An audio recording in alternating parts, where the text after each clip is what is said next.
Buku kali ini bertajuk Lily dan Raksasa Pemalu. Lily berjalan sendirian di hutan. Dia terkejut melihat bayang besar di hadapannya. "Siapa di sana?" tanya Lily dengan berani. Bayang itu bergerak perlahan-lahan. Seekor raksasa besar keluar dari sebalik pokok. Dia berbulu ungu dan bermata besar. "Jangan takut, saya tak akan makan awak," kata raksasa itu cepat-cepat. "Saya cuma pemalu," tambahnya perlahan. Lily tersenyum dan mendekati raksasa. "Jadi, awak tak jahat?"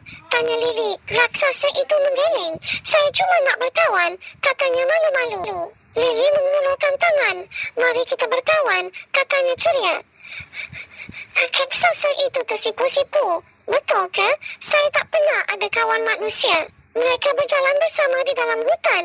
Raksasa mula rasa gembira. "Lily, awak kawan pertama saya," katanya teruja.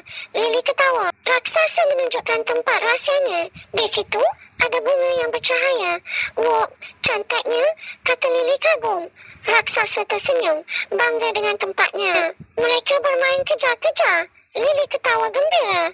"Awak laju juga," kata Lily. "Saya cuba tak jatuh," kata raksasa sambil tergelak. Hari semakin petang. Lily perlu pulang. "Saya akan rindu awak," kata raksasa sedih. "Jangan risau, saya akan datang lagi," janji Lily. Lily melambai selamat tinggal. Raksasa tersenyum gembira. "Jumpa lagi, kawan," kata raksasa. "Jumpa lagi," balas Lily. Sejak hari itu, mereka sering bermain bersama. Raksasa tidak lagi berasa kesorangan. "Terima kasih kerana jadi kawan saya, Lily." Lily ketawa. "Kawan selamanya." Pengajaran cerita. Walaupun seseorang pemalu, mereka tetap boleh jadi kawan yang baik. Jangan takut untuk mengenali orang baru. 10 buku cerita digital comel dan bermakna. Klik link di bio untuk dapatkan sekarang.